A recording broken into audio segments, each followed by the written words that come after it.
Hello guys, so after 1 hour and 30 minutes 1 hour and 30 minutes binalikan na po natin ang ating pinupong manok. Patayin na po natin ang ating kalan, mga idol. Mabango na po, mga idol. Kanina pa po umaamoy ang kanyang kasarapan. Very yummy, amoy pa lang. So mga idol, buksan po natin. Iyan, mga idol. Yan po ang finished product natin, mga idol. Ang resulta ng ating pagpapaupo ng manok. Pinaupo natin pero ang tigas ng ulo gusto nakadapa. Pareho lang po yan, mga idol.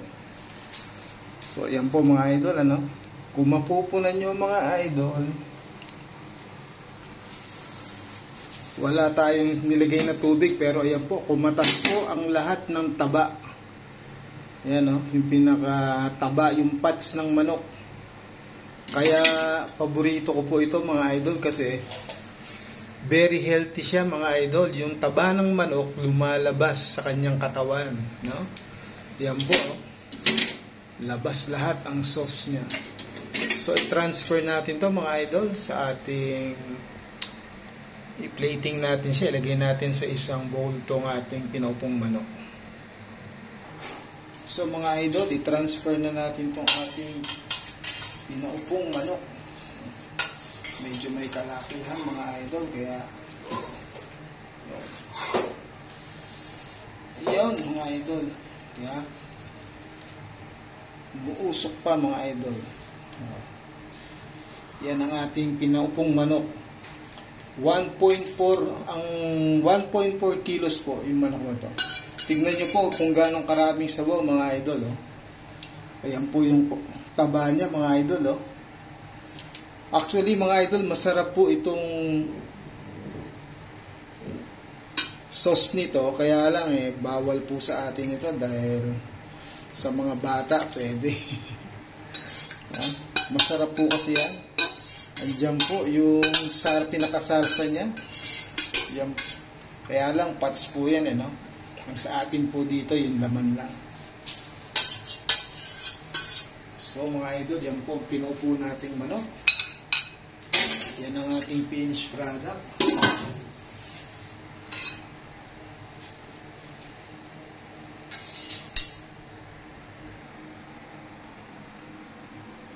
Ba mga lodi, hindi siya nasunog. Malambot po yan, mga idol. So kain tayo, mga idol. Yan po ang ating pinaupong manok. Kahit pinatuwad pa po yan o pinadapa, yan. Yan po ang ating pinaupong manok. So upakan na natin to, guys. Tikman na natin.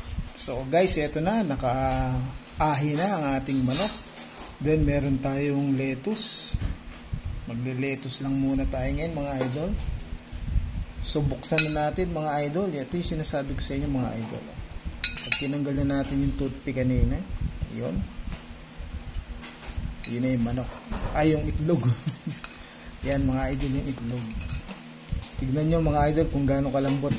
Yan. See? Yan.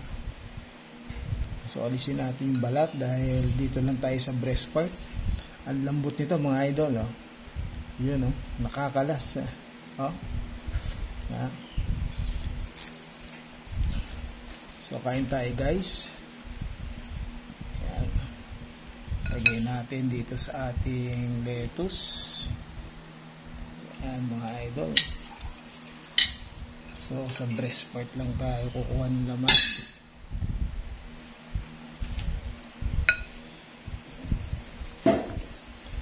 Siyempre, kasama ko yung pamangking ko dito. Kakain kami. Hindi po. Yan. Bawal tayo dun sa sauce, mga idol. Pambata lang yan. So, sangkis, ayan na. Banata mo na. Merong itlog. Kunin mo itlog. Sa loob. Yan.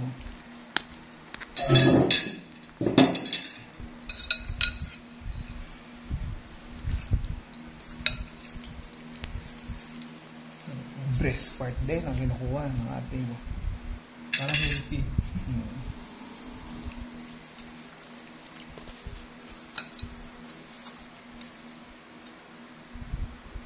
Laking manok nito mga idol, 1.4 kilos. Malaki po pala yung nakuha ko eh. Yung bit-bit ko kanina sa supermarket. Pero ang mga ideal po nasa 1.2 yan. 1.1, 1. Yung egg. Ay, yung egg. Ano naman ang kutsara mo? Yan. Yan. Yun no. Sarap yan. So let's go guys. Kain po tayo. May papaya din dun ha. Nahinog. Yan guys. That's it guys. Thank you po. Ayan.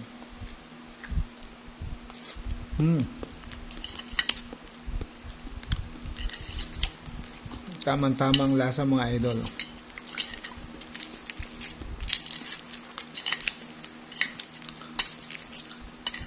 Ang lambot niya para rin kayong kumakain ng Hainanese chicken. Tamang-tama po sa lettuce natin. Sa totoo lang mga idol, napakasarap po ng sauce nito. Kaya lang medyo bawal tayo dyan. Kaya dito lang tayo sa meat niya.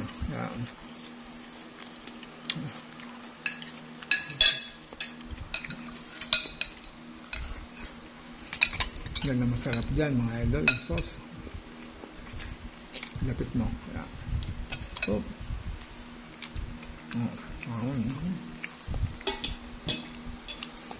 So guys, good evening po. Kain po tayo ng pinaupong manok.